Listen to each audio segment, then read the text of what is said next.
What's going on, everybody? C4 here, and welcome to today's video, which is a follow-up from our earlier video in the week where we rated our top 10 quarterbacks for the upcoming 2019 draft. I said, I can't remember what the threshold was for likes, but you guys broke it, and I would release the running back rankings before the week was out, and here we go. Running backs. Running backs are a undervalued position in today's NFL. When you see guys like Kareem Hunt, like Alvin Kamara go in the middle rounds, it makes you think, is it worth it to invest a high draft pick in a running back? We're kind of seeing right now with Saquon Barkley, New York Jets. While there's many people that disagree that the Jets should have gone a quarterback there, maybe a Sam Darnold versus going Saquon Barkley, you can't ignore the talent. You can't ignore what Saquon Barkley's bringing to that offense. So that's what makes the running back ranking so tough when it comes to where I think these guys are going to go in terms of round. Because from a talent perspective, pretty much, like, it's one of those things when you think about it. The running backs, if you go to the NFL, you were a really good running back in college. So, you know, one could think that, you know, there's running backs who will get 1,200 yards, 13 touchdowns, and end up going in the 7th round. Or some of them will go undrafted, like we saw Josh Adams. He was a goddamn Heisman contender from Notre Dame, got undrafted, now he's a member of the Philadelphia Eagles. So it's one of those things, maybe you think that if your offensive line is good in the National Football League, you can just draft a running back really late, because all running backs that go to the NFL were the top shit, the big king on campus in terms of production. You're like, well, as long as we give them the offensive line, they should be able to succeed. So it's kind of tough to sift through all that to rank the running backs, but I think we've done an all right job here today. So we're going to start here with a couple honorable mentions. First up, we got Karan Higdon from Michigan. Good speedster. He wouldn't be surprising at the least for him to run one of the fastest 40 times for the running backs. We got Alex Barnes, a little bit more of a power back from K-State. Anytime a guy that's over 220-some pounds averages over 6 yards per carry, you got to pay attention. We got Jordan Scarlett here from my Florida Gators. Now, I would rank him, but because he pretty much missed all of last year, missed his sophomore season, I don't know if he's going to declare. He could very well return for his senior year. There's no inclination of what he's going to do, but he might be the most talented Florida Gator running back I've ever seen. And I'm not even like, no clickbait, dude. And then last but not least, we have Rodney Anderson. Rodney Anderson would have been my running back one in this draft class. He's the talented runner out of Oklahoma, but he had another injury. He's been injury prone throughout his college career, and no one's sure if he's going to declare or if he's going to return for, I believe, his senior season next year with Oklahoma. I don't know. So that's why I just put him in honorable mention, because I didn't rank him in my list. But if he does declare, even with his injury, I think he's very much in the consideration to be the top running back in this year's draft class, because out of all the running backs in this year's draft class, he is the most complete by far, in that, you know, everyone wants the next Le'Veon Bell, the next David Johnson, or kind of what Todd Gurley has developed into as a guy that's 3 down back, can catch 40, 50, 60 passes a season. And I think that when you look at this year's draft class, Rodney Anderson is the personification of that. Rodney Anderson might even be viewed as a better Joe Mixon, and we're seeing Joe Mixon have great success this year with the Cincinnati Bengals. So that being said, 3 minutes in, had to give some love to my honorable mentions. Let's jump into the top 10. So at number 10, we are going with Devin Singletary, 5'9", 200-pound running back out of Florida Atlantic. So far this season, he has 600 yards, 14 touchdowns, 5 catches for 30 yards. Now, he's a touchdown machine. He has 58 career touchdowns in 3 seasons. He is a junior. He's at 14 right now. I would not be surprised to see him break probably 65 total touchdowns in his career in 3 seasons. Now, because he is kind of a niche runner, he might return for his senior season because he's having so much success. He might want to try to go for some records or something like that. You know, when you watch him play, there's nothing that wows me. He has really good vision, good patience. I guess, you know, maybe you want to bring up level of competition of what Florida Atlantic goes up against. But, I mean, he's a productive runner that, again, you could apply that, well, if he's that productive in college, if he goes to the National Football League with a good offensive line, one could assume he's not going to lose that vision, which makes him such a talented player right now in college, and he will succeed in the National Football League. But, again, man, it's one of those things where, athletically speaking, he's nothing special. He is just your good college running back in terms of an athlete. It's the technical side that I think that Devin Singletary really does excel at. So there is a spot for him in the National Football League. As far as what round he goes, I mean, I've heard a lot of people saying he can go, you know, 2nd round, 3rd round. I personally kind of view all the running backs this year. No, I have no idea where to rank them, to be completely honest with you. Outside of probably the top 5 guys, these guys could go anywhere from round 3 to round 7 undrafted free agent. Running backs are so difficult to project where teams are going to put the value on them. I can say for sure this is a weak running back class. So I'm going to go with Devin Singletary. We're going to start 5th, 6th round. That's where we're going to start at number 10 with Devin Singletary. Going to number 9, it is going to be Myles Gaskin, 5'9", 190-pound running back from Washington. So far this season, he has 600 rushing yards, 5 touchdowns to go along with 11 catches for 50 yards. So far, he has averaged 1,300 yards in his career every season. That is as a freshman, as a sophomore, as a junior, and now he's into as a senior. I believe he's been banged up a little bit this year, but I firmly expect him to at least break 1,000 yards. So that is long-term production. Now, the only reason why I have him slipping a little bit is because of that size and because it just feels like he's struggling to stay healthy. I think you kind of need to hold that against him, as a lot of running backs in this year's draft class aren't your prototypical 220, 215 type power backs. A lot of these guys on this list, let's see, 1, 2, 3, 4, 5, 6-ish of my 10 are not that, ideal weight that you want a running back to be at to handle the punishment that happens in the National Football League. But Gaskin is a really, really talented runner. I've been a big fan of him for quite some time, and it does pay me a little bit to put him here at 9. Things could change if he could get healthy again and finish out the season really, really strong. He could go up a spot or two, but my biggest worry about him is his durability at the next level. But again, good athlete. Good kind of dual threat, not really, but he can catch the ball. He's not a liability catching the ball. But again, I just don't know where a guy like him kind of gets in like Donnell Pumphrey territory, where like he's clearly not a receiving back, even though that's his build. So where does he fit in the National Football League? Because teams are probably going to be pretty hesitant to give a sub 200-pound rookie running back, that 3-down carry opportunity. So because of that, I'm going to have to put him at 9, and as well in that 4 to 6 range in the draft. Going to running back number 8, we have Mike Weber, 5'10", 220-pound running back out of Ohio State. So far this season, he has 470 rushing yards, 3 touchdowns to go along with 9 catches for 50 yards and a touchdown. Now we're getting into the more prototypical NFL-sized runners. I think Mike Weber is a very nice athlete. It's just kind of, his stats are never going to be staggering because it is a rotation, a running back by committee there, in particular with himself and J.K. Dobbins, who's a really, really nice-looking running back prospect. Man, next year's draft class at running back is going to be stacked, but I do think Mike Weber does have a spot in the National Football League. I think he will test pretty good, especially for being one of the bigger backs in this year's draft that's, a draftable runner. So I think that with Mike Weber, you're going to see a guy that could go, even though he doesn't have the production of a Singletary or over Myles Gaskin, you're going to gamble on the athlete, the size, versus, more so the stats, because he doesn't have the opportunity to put up those kind of freakish numbers. But I think there is a spot for him, and I have him at number 8 based on athletic ability alone. Going to number 7, one of my favorite underrated running backs in this year's draft, we have Zach Moss, 5'10", 215-pound runner out of Utah, 615 yards on the season and 7 touchdowns to go along with 6 catches, 36 yards, and another touchdown. I really do like watching Zach Moss play. He has that physical style, that kind of thing that you saw in Darius Geis, where Darius Geis, when he was at LSU, wasn't the biggest back, wasn't a power back, but always looked for contact. I see a lot of that in Zach Moss. I think that he has great burst. Don't know how about his straight line speed. Kind of need to just wait and see what he can test at the combine, because it's so tough to get a judge on some of these guys as what their straight line speed is going to be. That really does affect their draft stock when it's all said and done. Because you got a running back that runs a 4.59 versus a running back that runs a 4.50. That's a big difference. That's potentially shifting up a guy around or two. So until I really know where he's going to test athletically, I just got to look at the tape, and the tape looks really, really good for Zach Moss. I think he is the second best running back in the Pac-12, and as a junior, hopefully he comes out and declares, because this is a weak running back class. I can see Zach Moss going anywhere between rounds 3 to round 5. Going to running back number 6, we have Darryl Henderson, 5'9", 200 pounds out of Memphis. So far this season, he has been destroying. 1,100 rushing yards, 13 touchdowns to go along with 11 catches, 200 yards, and 2 touchdowns. Again, kind of like Devin Singletary, you can bring up the level of competition. At Memphis, they're not playing a whole lot of good teams, especially teams that are great against the run. But he looks really, really good, man. Again, kind of have to hold his size against him. 5'9", 200 pounds.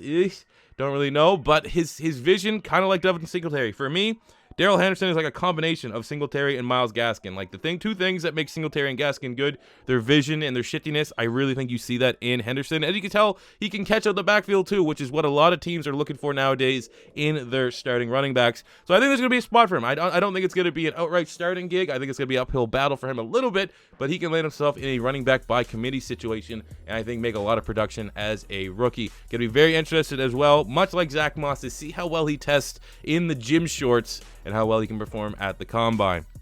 which could affect his draft stock a little bit. If he runs at that size, I mean, I don't see the blazing straight line speed. It doesn't really pop off tape, but if he can run in like the 4.4s, high 4.4s, something like that, you might be able to creep him up into that second round territory. But right now, I have him 3rd to 4th. Going to running back number 5, we have Justice Hill, 5'10", 185 pounds from Oklahoma State. So far this season, 700 rushing yards, 7 TDs to go with 8 catches for 40 yards. You want a burner? This is a burner. He might be the fastest running back that I've seen in a couple years, 2-3 years. I mean, what was the last actual speed running back that wasn't just some gimmick running back from like, a 3rd division? Like, oh yeah, look, this 160-pound running back from, goddamn JUCO ran like a 4.4. It's like, oh yeah, that makes sense. He's not going to go anywhere. But a guy like Justice Hill that has legit traits, I think he might be the fastest player. I mean, we thought it was going to be Ronald Jones. He didn't test as well at the combine. I think he had an injury. But I think he's faster than Ronald Jones. And there's a spot for him. I think the league is turning. I think Tyreek Hill, who Justice Hill plays and looks like his goddamn cousin, for God's sakes, he's kind of changing the way that the league views these speedsters, these undersized speedsters. Whereas before it was all about, oh, they don't have the durability, or oh, they're not going to be able to, make that transition when the guys in the NFL are bigger and faster and stronger. You're just starting to see you can't teach speed. I feel like that is something that the league is learning right now, and you got to do that when you look at evaluating Justice Hill. You cannot teach speed. He has game-breaking speed. There is a role for him. I don't think he's going to be a 3-down runner.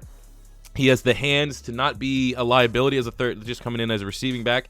But he's going to be best used as a guy that comes in on first down and sets the tone. A guy that comes in on second down and sets the tone. A running back by committee role. Now, how much value does that have as you put importance on draft picks? I still think maybe 3rd, 2nd round, depending on how well he tested the combine. I expect him to fly. I expect him to run a sub 4.45. I expect him to be the fastest running back in this year's draft class. So, I mean, there could be, the ghost of Al Davis creeping up and speaking into the ear of John Gruden, who seems to be just destroying the Raiders franchise and saying, I need to go out, get this guy right away. He can be my next, well, I mean, not literally in terms of play style, but my next Cadillac Williams type player. But I really do like Justice Hill as a prospect. I know he's kind of polarizing. Some people hate him. Some people like him. I think I fall kind of in the middle between that. But ultimately, you can't ignore his speed, and he has game-breaking speed at the National Football League level. Going to running back number 4, fall from grace. He should have declared last year. Bryce Love, 5'10", 205 pounds from Stanford. So far this season, he's been banged up. Only has 300 rushing yards and 3 touchdowns. And I'm not going to lie, I've watched 3 Stanford games, I think 2 of them in which he was playing, and I was not impressed. Last year, 2016, he finished with 2,100 rushing yards and 19 touchdowns. Was a Heisman Trophy runner-up. Looked good. I mean, there always was a size, durability concerns. The fact that he was kind of built like that and is in no way, shape, or form a receiving back. It's like, all right, so again, kind of, as an Eagle fan, I can look back as Donnell Pumphrey, an undersized running back that's really, really productive behind a good offensive line. What can you do at the next level? Man, he just hasn't been impressive. But I can't ignore the production. I can't ignore the fact that, yes, kind of goes back to how I started this video. He's another one of those guys. If he goes to a team with a good offensive line, we've seen the vision. If a team commits to him, I would not be surprised to see him, not rip it up. But I don't think he's this Heisman candidate first-round draft pick that some people are hyping him up to be. Watching him play last year, he looks night and day from this year. He has a lot of miles on them tires. And that is another thing. When teams are looking at your lifespan, they're trying to see how much tread you got left on. They want to see, either the type of off-roading tread. Like, this guy's been used, but look at him. He's just such a monster. He has the body type. Don't matter. You can run this guy on the ground for another 6-7 years. Or these undersized guys that you could just say, like, man, we might get 1 to 2 seasons out of him. He's going to be injury-prone. And I sadly think Bryce Love could be heading in that direction. Well, because I was such a fan of what he did in 2016, I can firmly admit he is at number 4, with a lot of that being his reputation coming out of last season, and he's been falling from this year's performances. Hopefully he can step it up, because when he is healthy, man, he is really, really good, and I hope that whatever he can get to click in his head to tap into that whatever, that je ne sais quoi that he had last year, I want to see that. It's good for college football. Going to running back number 3, we have Damien Harris, 5'11", 215 pounds, out of Alabama. So far this season, he has 400 yards, 4 touchdowns, going 12 catches for 150 yards. Good set of hands on him. I wouldn't call him a receiving back, but he's not a liability in that game.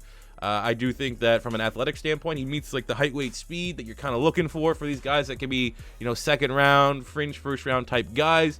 Never going to have big numbers, kind of like Mike Weber, who we talked about at number 8, just because there's so many mouths to feed in Alabama. You got Josh Jacobs, Najee Harris, there's a couple other dudes like Brian Robinson Jr. it's Alabama. That's what you get. And I guess the one knack against them is the kind of knack that you always have against Alabama players, especially running backs, is, well, they're productive because they run behind the best offensive line in college. Alabama always dominates the line of scrimmage, which makes it really, really tough to really evaluate their skill position players, but more so the running backs. But I think you've seen enough in Damien Harris as a guy that, you just see the talent when the ball is in his hands, his ball carrier vision, his ability to make guys miss, his ability to know where the first down marker is. He's one of those guys that kind of reminds me of Darren Sproles in that role, where every time Darren Sproles gets the ball, it just feels like he's going to get a first down. He's undersized, not from a size comparison, they're not really similar at all. But just from that, when the ball's in their hands, they know where the first down marker is. And that's kind of an intangible, because sometimes you have guys that like to dance in the backfield and end up losing yards, when clearly if they just had a high football IQ, knew where that first down marker was, that'd be 10 times more valuable. And I think that is one of those little intangibles that Damien Harris can bring in. And right now I have him and kind of Bryce Love in that, they could go in the second round. Kind of feel like, because this year's weak at the running back spot, third round picks. Going to running back number 2, we have David Montgomery, 5'11", 220 pounds, out of Iowa State. So far this season, he has 500 yards, 4 touchdowns, going with 7 catches for 30 yards. Again, not a liability as a receiving back, but ultimately he is between the tackle runner. And now we're finally getting into the best of the weakness of this draft as the running back spot. I think the top 2 guys are firmly the top 2 guys right now, especially with Ronnie Anderson's future being a little bit unclear. But David Montgomery is a guy that is so damn elusive. He is the most, even though he doesn't have the straight line speed of a Justice Hill, I think he's made like the most people miss tackles in the last like 3 years, something like that. I remember Pro Football Focus had this outrageous stat. Like it had like, oh, here's the total number of missed tackles by player, and he was like 100 more than like the second closest guy. He is incredible with the ball in his hands. He has the prototypical NFL size. Again, he's one of those guys that is draft stock. If I could very well propel him into that number 1 spot if he takes over the combine. But he doesn't look like he's a freak athlete by any means. He's just your traditional, I'm a good athlete, so I'm playing running back. There's plenty of those guys that go around. There's plenty of those guys that are starting running backs in the National Football League. So I think when I look at a guy like David Montgomery, his biggest strength is elusiveness. His biggest strength is his ball carrier vision, his vision in general. And I think if you're a team that doesn't have the greatest offensive line, but you have an all-right offensive line, and you definitely need a new running back, David Montgomery should be at the top of your board, because he makes guys miss, he makes them look foolish, and he very much could be a first-round pick in this upcoming draft class. Right now, have him as a late first to mid-second, somewhere in that range. But he very well could be the first running back selected in the 2019 draft. Going to running back number 1, it is going to be Benny Snell Jr., 5'10", 220 pounds, from Kentucky. So far this season, 700 yards, 8 touchdowns, going with 8 catches and 50 yards. Now, again, we kind of throw in Rodney Anderson. I had Rodney Anderson, Montgomery, and Benny Snell all with the potential to be my number 1 running back in this year's draft class.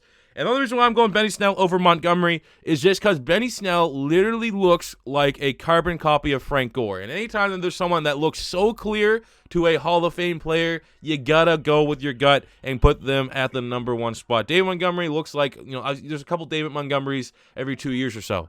But when I look at Benny Snell, he screams Frank Gore. He screams a guy that just, he's hardened, he's chiseled against really good SEC defenses. He's a great athlete. He's carried Kentucky to a really, really good record, their best season since I've been watching college football.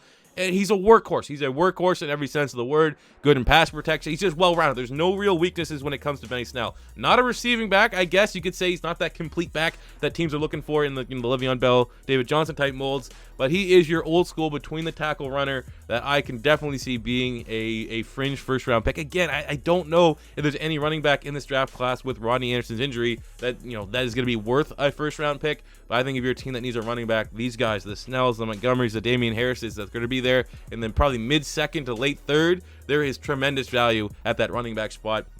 And yeah, man, it's tough. It really almost is a 1A, 1B right now between Benny Snell and Montgomery. It's all what you're looking for. If you want a guy that can make guys miss, you want Montgomery. If you want a guy that's between the tackles, a power back, that's consistent and well-rounded, then you want a Benny Snell type. So there's still a lot of college football to play. That's why we do these rankings right now at the midseason point, so that once we regroup at the end of the season, we can kind of use these rankings as a benchmark. things could change, man. Things could change. It's just, this is a really, really tough running back class to rank because it's not necessarily the strength of the positional groups in this upcoming draft. But what do you guys think for your top 10 running backs in this upcoming college football season? Do they differ from any of my rankings? Did I just completely omit someone that you think should get drafted? Let me know in the comment section below. As always, if you guys enjoyed this video, we'll say if we can hit 400 likes, maybe we'll have wide receiver rankings come out early next week. Maybe 300, 400 likes, somewhere in that range. If it's your first time stopping by and you enjoy the draft type of content, don't be afraid to hit that subscribe button. And until next time, it's E4 saying peace out.